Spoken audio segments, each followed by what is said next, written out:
afternoon, many of whom I have the pleasure to know. I like nothing more than to be able to sit with all of you for many hours to learn a little bit about your careers and the contributions you have made and continue to make in education. What I'd like to start off with speaking a little briefly about what an independent school is, and then do a brief introduction and then get into our questions. Independent schools are obviously separate from public schools because the major difference is that we're not publicly funded by the government. We are mission-based schools that our philosophy and mission drives what our institutions are about. Some schools have a focus on very progressive education. Others have provide differentiated instruction for students who are highly gifted or who have different learning styles who don't thrive in traditional school settings. We are governed by a board of trustees, so we run like a nonprofit, and our administration sits within the institution. And so the proximity that our head of school division heads, director of communications, and enrollment are all connected to the life of the institution. I'm sure our distinguished panelists can speak more about what makes an independent school as we go into our questions. But I'd like to go ahead and start with introductions of the panelists.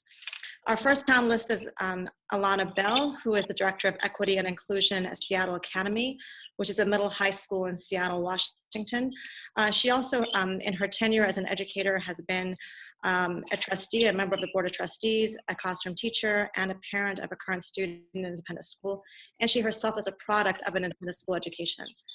Our second panelist is Orpheus Crutchfield, who is the president of Strategenius, which is a placement firm that works with placing educators of color in independent schools around the nation. In his tenure, he's also served as faculty, a member of the Board of Trustees, and a parent of a student in independent schools. We have Ray Wilson, who is the head of the upper school at the Bush School in Seattle, Washington, which is a K through 12th grade school. He also has served in many capacities as a classroom teacher and parent of a current student in independent schools.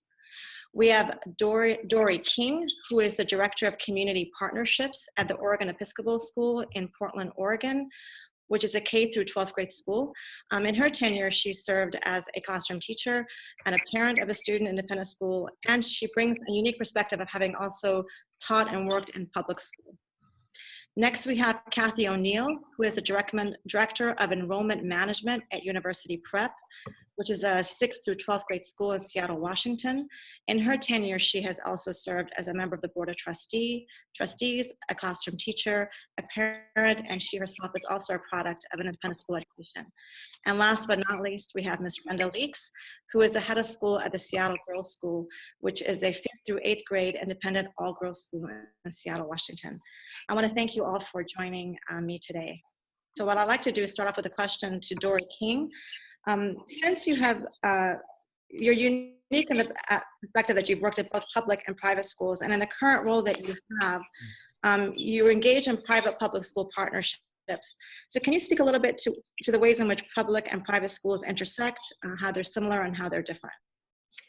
Absolutely. So the interesting piece about education is that we're always seeking to offer students the best climate and the best environment for them to learn.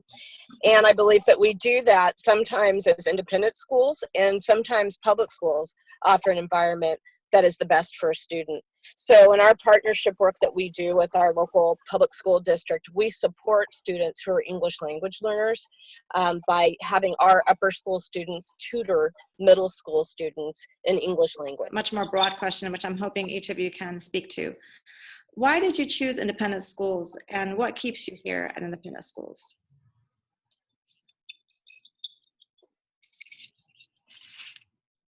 Well, I'll dive into that question. For me, I've been in independent schools now for well over 20 years. I'm a product of independent schools as well. The thing I love about independent schools is that they usually provide a really close-knit community where you really get to know your colleagues. I've been very fortunate as a female person of color, you know, a female woman of color in independent schools to work for 2 female heads. But having had the pleasure of working for female heads who were very supportive of my own professional development and leadership is kind of why I stayed in independent schools initially. both the sense of community, but then the opportunity to really, experience all kinds of different professional developments. I think in my current role as Director of Enrollment Management, what keeps me there is having a seat at the table where I can really impact students who look like me and look like us, advocating for those students, because in reality, independent schools weren't necessarily, they weren't designed for us. And that has probably been the most meaningful work. It's why I stay in the position that I'm in. So many times. We need you, Kathy. Thank you. This is Dory. I'm going to jump in for a minute and kind of piggyback on what Kathy is saying. One of the things that I found in my transition from public schools to independent schools, and one of the huge differences is this sense of community that comes from being smaller than a school district. And additionally, there's a whole lot of resources that independent schools have, both from a people standpoint and a financial standpoint, that can be based on the mission of the school, that can be used for public education as well, and equity in education for all. So that was the thing that really enticed me into this world of independent schools, along with, as a classroom teacher, being given a lot of agency and independence in planning program and a lot of creativity. And that has continued with the work that we do with public educators.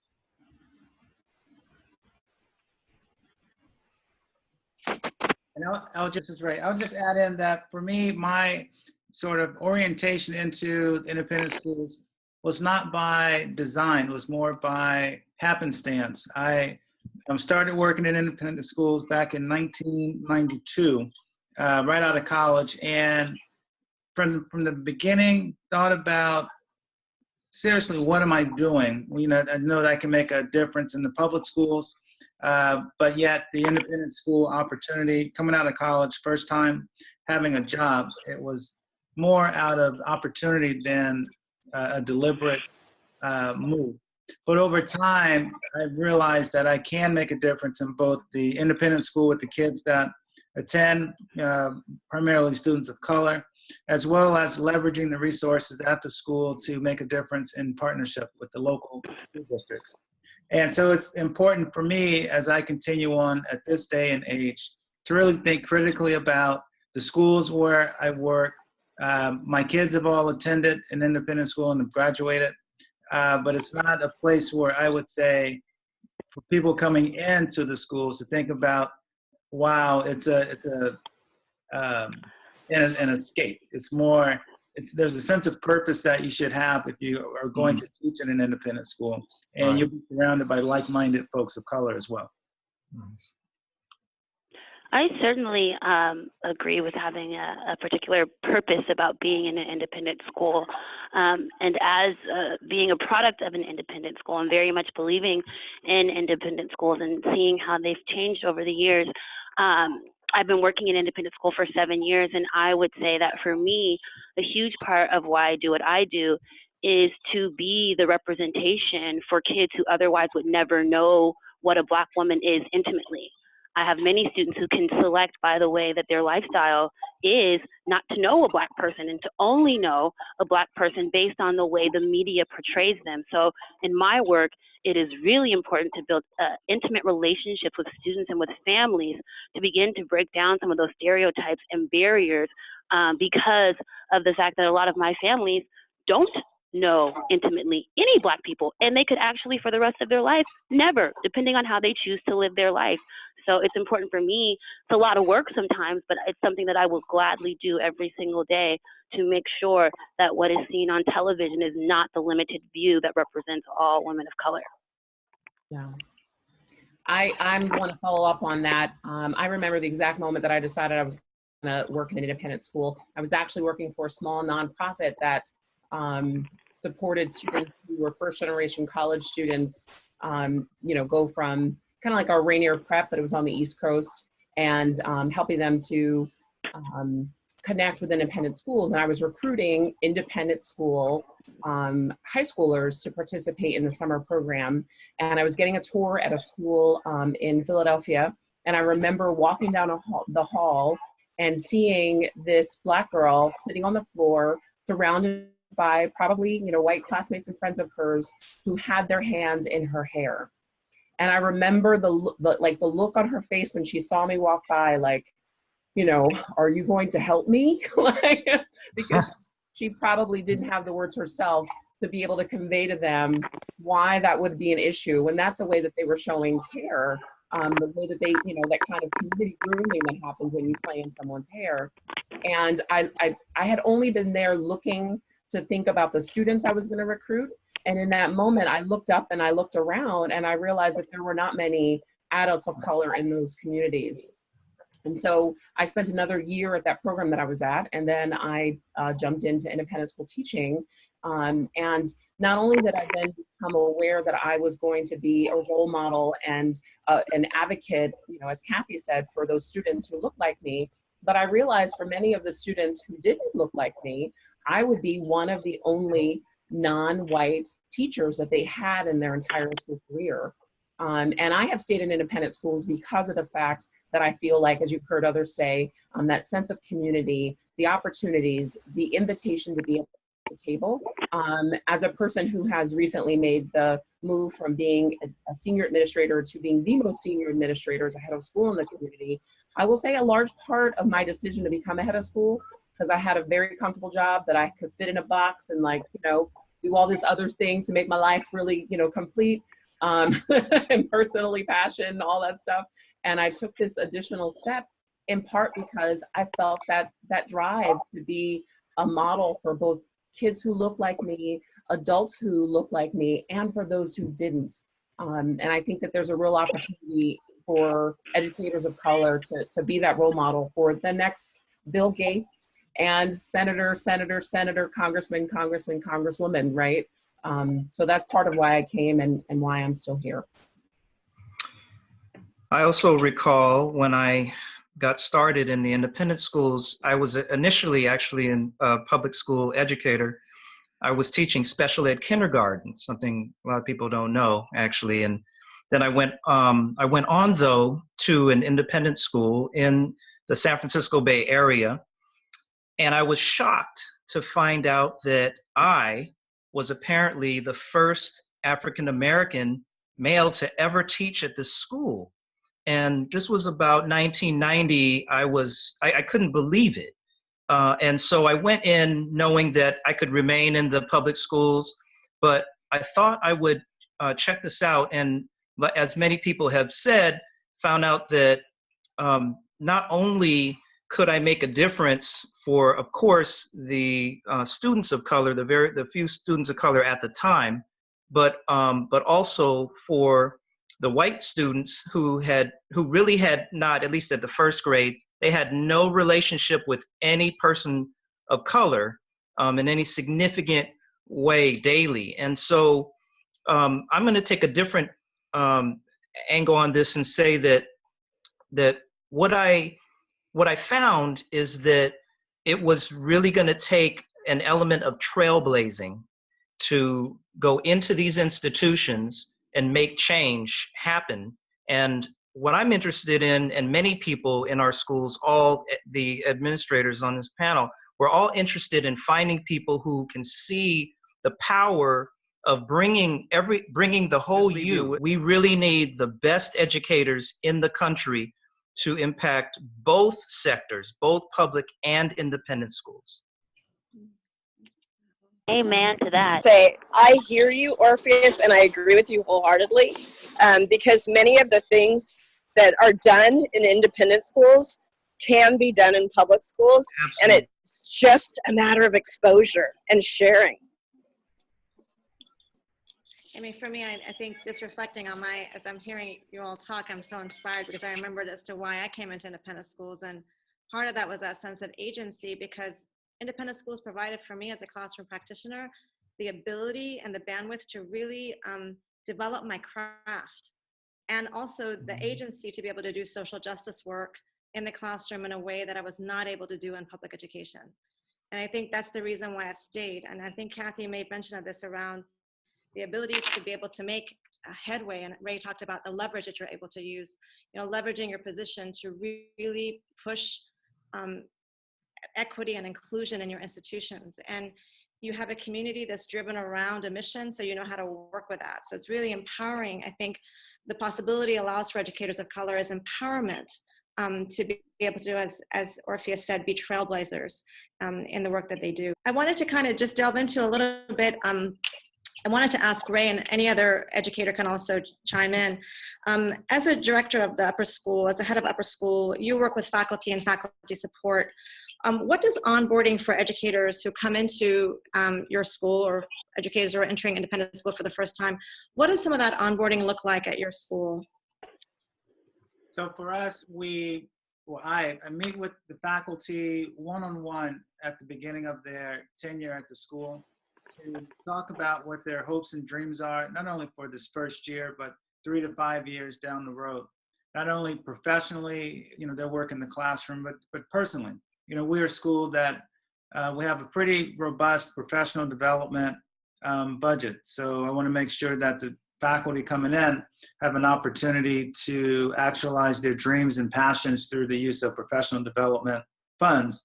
And at the same time, we talk about their interpersonal work. So if they are standing in the classroom and they have a diverse group of students in the room, how are they preparing themselves for that particular interchange? And the other piece to that is to be, in my opinion, an effective educator. You have to have versatility, interacting with students from different backgrounds, interacting with colleagues from different backgrounds. So there has to be that ongoing interpersonal work to deepen their understanding and awareness of others. So we have those types of conversations, not only at the beginning, but throughout the year.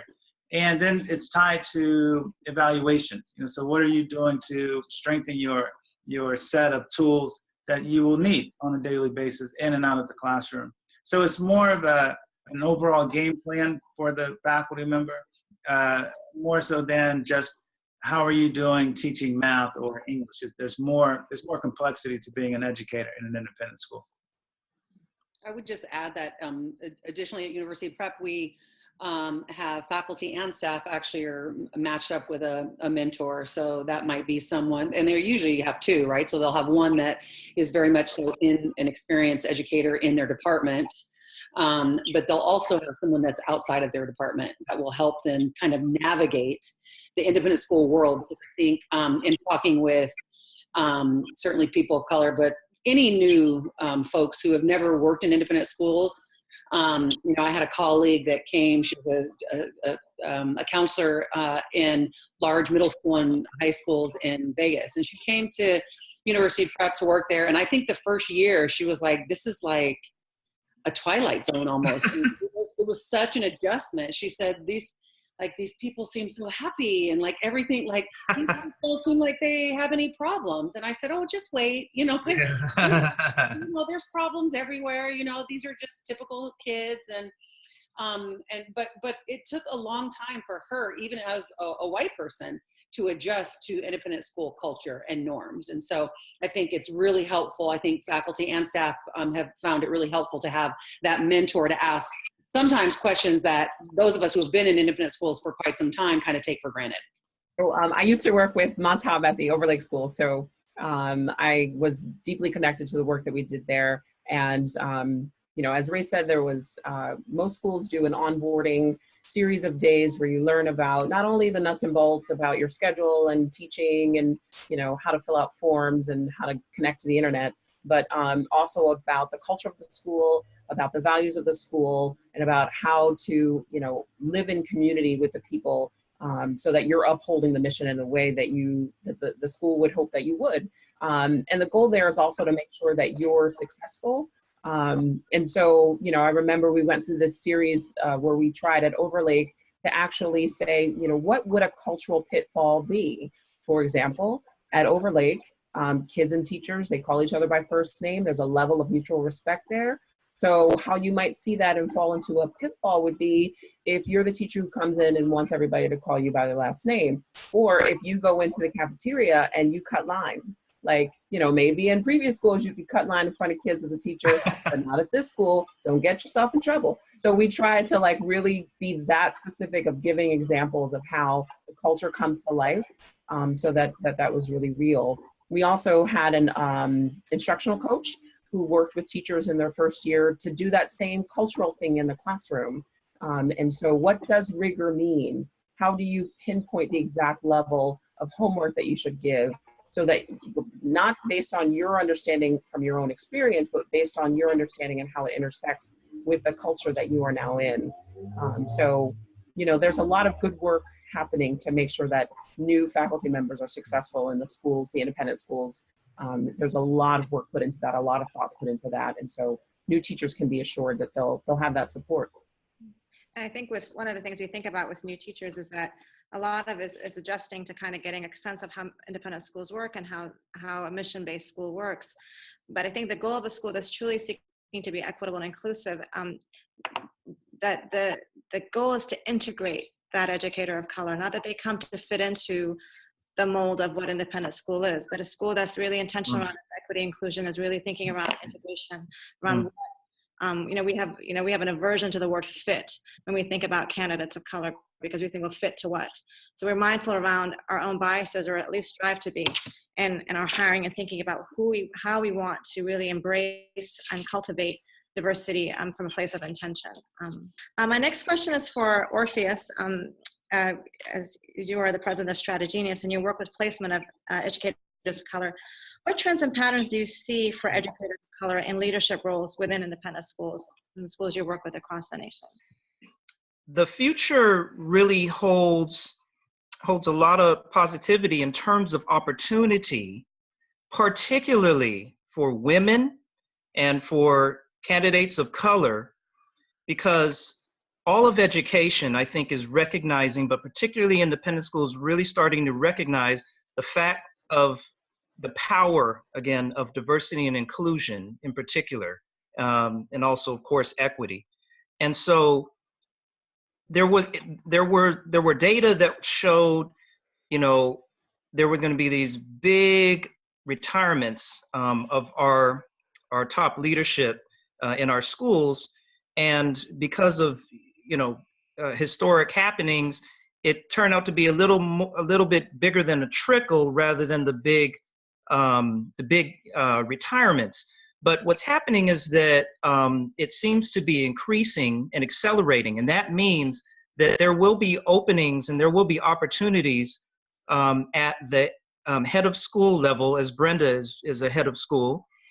But what happens is when people move up, get more, hopefully get more women and people of color in headships, then there's a cascading of opportunity that happens. And so if someone comes in as a faculty member, as a teacher, if she's shown leadership and getting involved in the community and really becoming a master of her craft, people will be tapped to get into the other positions that lead up to maybe department chair, and then perhaps lead into a deanship, and on up until headship, if that's what someone wants. Because the other thing that independent schools really value are master teachers. And with what Ray was saying and what Brenda was talking about in terms of professional development, we want people to love their craft, to be supported in developing their craft, and to be sharing that both with not just the students, but also with your peers, your other faculty members.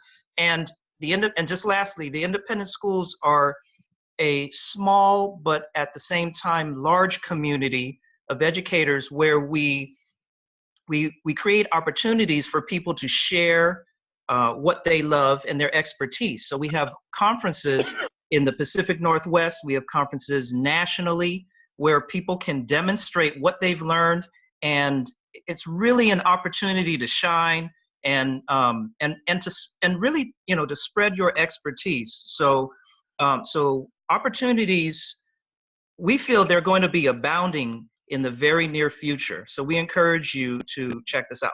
One of the things I would just add to is I think particularly in our area in the Pacific Northwest, we're a very collegial group of independent schools. And so I think for me, one of the most valuable things I did early on, once I became one of a few African American admission directors in the area, as I contacted the other 3 at the time. And I said, hello, this is who I am. I'm new to this role. I know there's going to be a lot of, stuff I just don't know. And I need to be able to call you up and ask you those questions that I don't feel comfortable asking around the big table. And I literally took them out to lunch. And from that was born the Independent School Fair for Families of Color. Started literally from that lunch. It was an idea that we brought up, and it's now its 11th year. And one thing that sustains me working in independent schools are my colleagues that I have at other schools. I think there's a genuine care and concern that we have for one another, so that at many of our schools, right, there's a very limited number of other people of color at our individual schools. But the power that we have of getting together and collaborating together is really, that for me is very sustaining. When there are times when, I want to get out of my own school and to be able to connect with people of color from other independent schools, I think our area in particular is very strong in that regard. I was going to ask Alana this question. We talked about this, and anyone else who wants to chime in, we've talked a little bit about this, but I'm curious with Alana and also Kathy, because you've had so many roles, both of you are also products of an independent school education. If there's any other aspects of some of the roles you've been in that you can speak to, the culture of independent schools, your work and your craft as teachers, that can give a lens to people who are considering becoming educators in our schools. What can you tell us a little bit about it? About some roles, some aspects? Yeah. Well, for me, I always tell people I am fortunate enough to work at the independent school that I graduated from.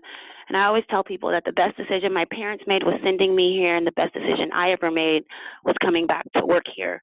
And so I am a firm believer in independent schools. I've been in independent schools since I was in the first grade. Well, I should actually say first in parochial school, and then transitioning into the independent school that my daughter attends and that I sit on the board of. And I think for me, having had various roles as a student, as an active alum, as an educator, as an administrator, I've really been able to have a true understanding of what a school means to be really firmly embedded in their mission, and how as 20 years can go by, which is almost has for me here at Seattle Academy, I can still see that commitment to the mission, and that part of that is the ability to not have to deal with certain types of bureaucracy that you may have to deal with in public school settings, and the ability to really create and innovate without barriers that oftentimes you could face in the public school system. So that's one piece of it. I think my personal piece that I really most identify with was being the only brown kid in my class for middle school, for 7th and 8th grade, and having come from a school where, my best friend was the other black girl in my class. And never feeling, oddly enough, like I was the only one. There were moments, obviously, that I could see that and recognize it, but never having really felt ostracized, and always really felt supported by my community because of who I was, because of who my family was. And I can recall when my first week of work coming back to the school looked very, very different. There were lots of brown kids and lots of black girls that I never had that opportunity to have. And I can recall our admission director, who admitted me, who is still here at the school, said, we didn't have a fancy diversity initiative in 1997 when you got here, but we were committed to making sure you weren't alone. And hearing that is what really triggered me to have a true understanding of what education really is about, and supporting kids and supporting families. And really that small little conversation we had, has probably been one of the most impactful things in my work as an educator, thinking about what access means for all families, because I am now in a position where I might not make a ton of money, but I'm very much privileged because I know this system. I'm very much privileged because I am an educator, so I can be asked to be on a board and I know this information. So now I move forward thinking about the families who at the time, you know, my family was one of those families, and really being able to continue to do that work. And so again, it definitely, the landscape in my mind in some ways has changed of what an independent school looks like, but there are still a lot of the same challenges that we face. And I would say that the biggest challenge is, at least for me personally in my work, is making sure that when families who come from whatever type of group, marginalized group they may come from, any type of family, that we are providing them with access to the system, and that they feel ownership in their community, and that they know that this is their home. So that's something that is really embedded in my work. But I really feel like I had a great experience. It wasn't always easy, but I don't think that adolescence is or should be. And I would lastly say that my experience in all of the roles that I've played, you know, has really allowed me to be in these different spaces, but really be true to who I am and true to my experience. And I think that's why I've been able to move pretty fluidly through all of these spaces that I've held in independent education. The only thing I would add, and I'm going to give the total parent perspective on this, because I think Alana covered the kind of being the person that's the professional in independent schools. My daughter's a senior in college and getting ready to graduate in May, yay. But I have 3 children, and 3 very different children. My middle daughter has special needs, so she's been in the public school. She's currently in the transition program there. I have a younger son. Hold on, sister. Sorry, she's actually at home right now. No, sister. Yes, sorry. And then I have my younger son, who is 15 and a sophomore, and he's at a charter school in the International District in Seattle. And so my oldest daughter went to Catholic school. She went to public school. So as a parent, I've seen their experiences. And for my daughter, who went to both public school and Catholic school, I think the biggest difference that I saw in her experience with independent school is the amount of opportunity she had at independent schools. So the ability, you know, for her to go with a class and sleep outdoors. And I think that this also certainly relates to teaching as well, because teachers have these opportunities as well. Matav, you were talking about, you know, right now you're able to do this kind of class out in the community, right? Where you're able to explore something that you're very interested in. And teachers have that opportunity. It's not just the ability to coach, but we have teachers right now that are in Nepal or in India or in Botswana. We have teachers who, you know, might be teaching a bookmaking class because that's something that they're really interested in addition to math. And our students have that opportunity. My daughter got to do things that, quite frankly, my son can't do in the public school. I mean, that my daughter wasn't able to do in public school, that my daughter who went to Catholic school, the resources weren't there that are available to her. The small class sizes, I think I can't speak enough about, you know, there are wonderful teachers in public schools. And man, they have to do so much work because they have so many kids oftentimes in a class, right? Where our teachers have the benefit of having small classes. So they have the time and the small class size to allow them to get to know their students on a more personal level. So not just in their classes, my daughter had her, you know, her advisor was also her soccer coach, who was also her outdoor edge. She's the person, I wasn't taking her to go sleep on the ground because I don't camp like that. But you do that in school, you know? And that to me was one of the greatest value adds, because my daughter got to interact with students who otherwise she may not have interacted with, but it was on something that she had an interest in, you know, going outdoors and hiking. She got to meet students that she wouldn't otherwise have done. And she wasn't going to get that experience from me. She got to go, you know, to Nepal. Not going to get that experience from me. And these are students for whom I think all of our schools try to ensure that all of these opportunities that our schools provide, they're accessible to all students. So not just students who can afford them. Oftentimes our financial aid packages cover all of the extras. And that's oftentimes something that, you know, middle income families or families who are not don't understand independent schools. They don't understand all of the opportunities. So the amount of opportunities available for students and teachers in independent schools to explore their interests and to get to know their students, I think is really exceptional. I would just add that what Kathy said. Kathy and I were on a panel not too long ago, and we were fortunate enough to talk to some young girls of color who were kind of asking us, you know, well, is it worth staying? Because it can be hard to be in a space where, you know, you don't see a ton of your reflection in your peers potentially. And the panel was all women who have been in independent schools, have children in independent schools, have either, you know, did a little bit of public school and then were in independent schools, or ultimately left independent school for public. And all of us in this panel agreed, stay. It is worth it. And it's exactly what Kathy said, that the opportunities that are available to students in independent schools are worth it. And that's why I think there is such a great weight and responsibility on us as educators, especially educators of color, to create that space for students, to be that, you know, support for them so that they can get through and get these opportunities. And ultimately, hopefully, they'll be the kids who can make a shift in what education looks like in the future.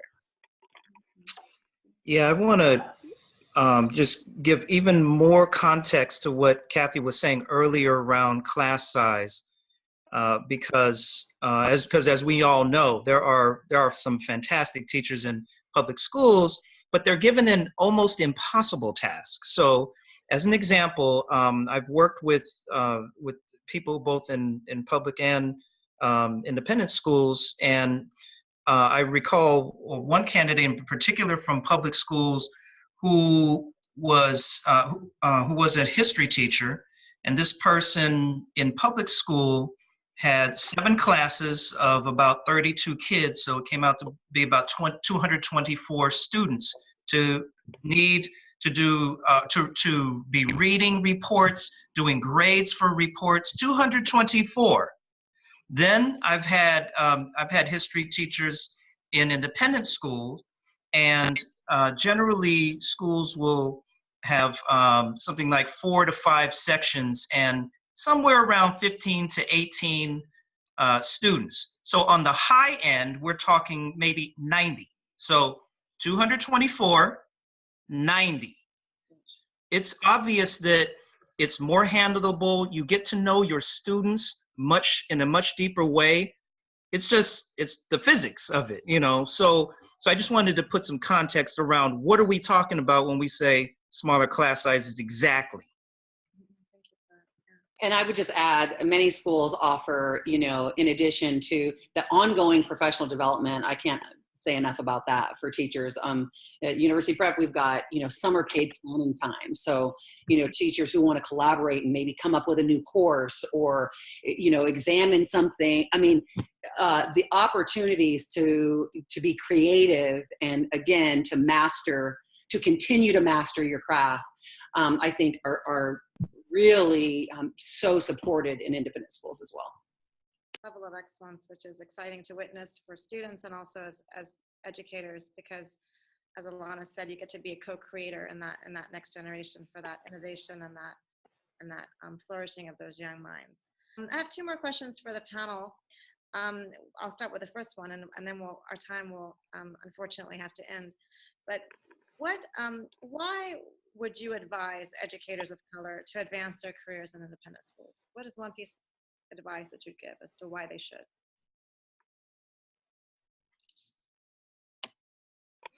I would say one piece of advice is, as your sense of purpose becomes clear, the longer you work in independent schools, you realize that you need to be able to make decisions around resources or know how to communicate with those decision makers to get them to make decisions that are in the best interest for the students. And I think the longer you're in the schools, you begin to become more aware of the nuances of working in an independent school, because everything that we've talked about so far is really important. But then there's the nuances, things that we can't even tell you because you have to experience it firsthand. And the idea is for you to be fully prepared to navigate the world of being a person of color in an independent school. And the other piece I would say is that oftentimes families of color talk about independent schools in terms of, if my kid graduates, they'll have, you know, a wealth of opportunities after they leave the school.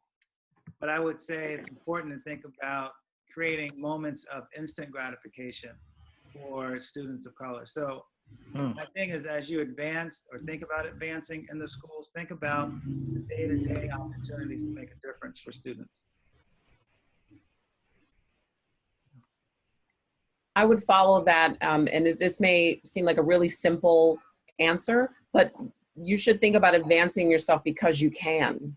And you know, the reality is, for as far as society has come in terms of the opportunities that are available to women and people of color, there are still a lot of ceilings and a lot of doors that are closed. And this is an area, this is a realm where the voice, perspective of people of color and women is highly valued, because you can. And I think, you know, sometimes we don't think about ourselves taking that opportunity because we don't have a lot of models. And you just have to sometimes step out there, taking a risk, not knowing how it's going to work out. And this is a great realm to do that. With my last question, and then we'll end with this, unless there's any final thoughts and comments any of you would like to make. How does equity and inclusion live in your schools? Oh gosh, I think it's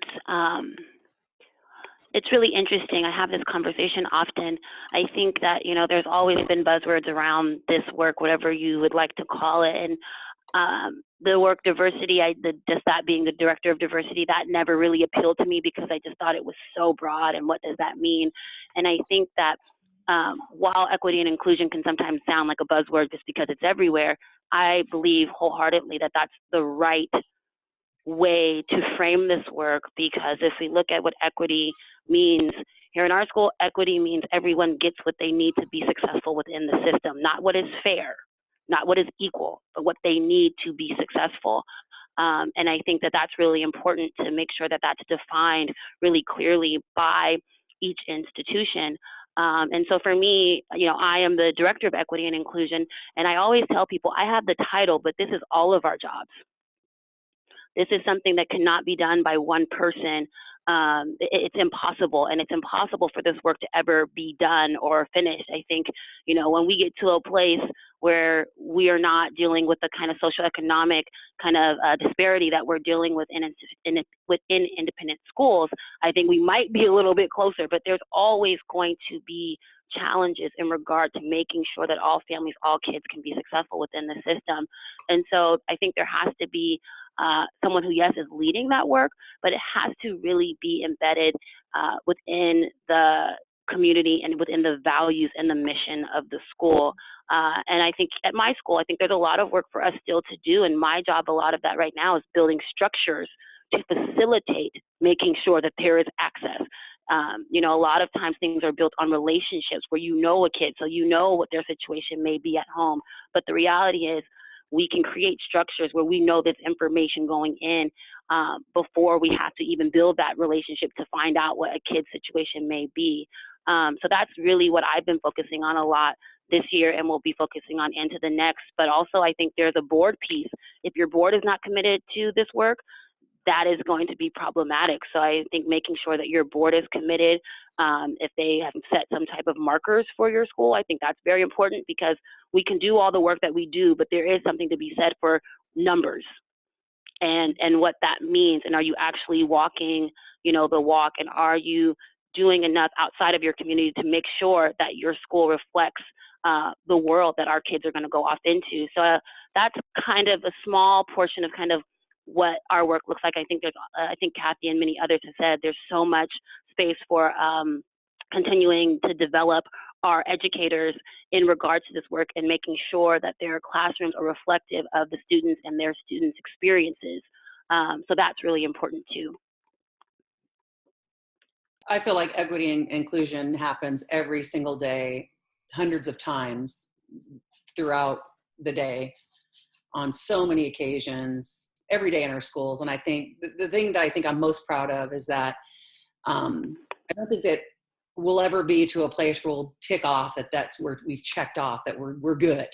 You know, we're good. We're all, with regard to equity and inclusion, I think in our lifetimes at least, it will always be a work in progress. And I think our school certainly looks at it like that. I think we've tended to lean into the messy conversations because it's easy.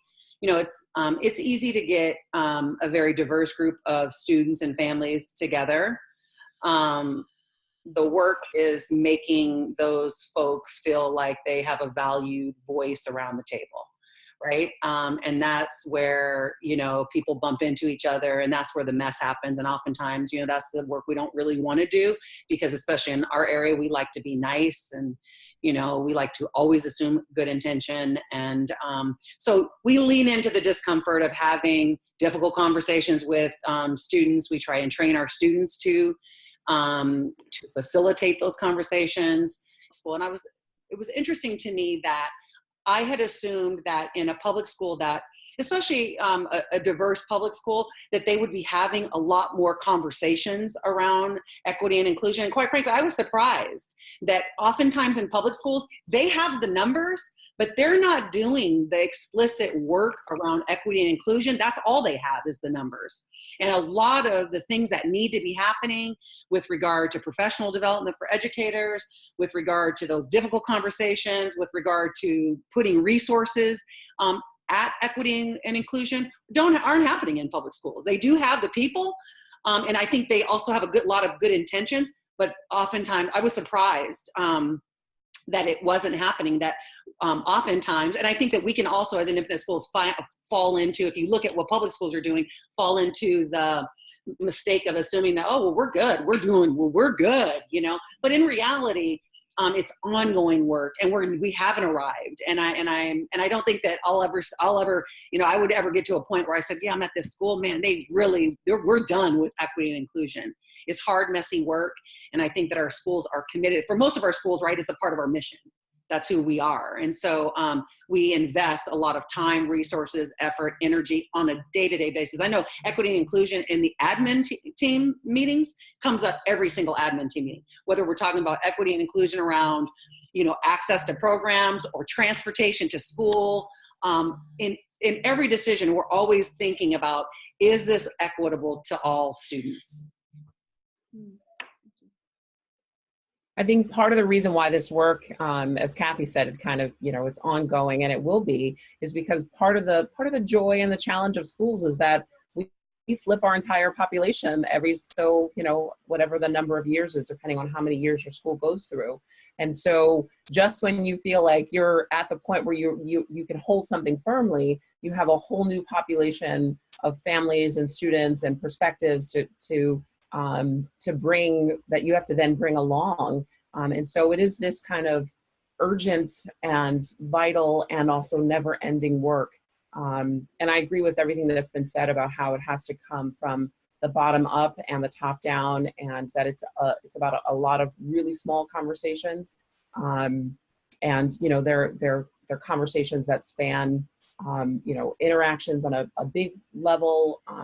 Right, we had a really interesting conversation here at Seattle Girls School the other day about the N-word as it comes up in literature and how we address that.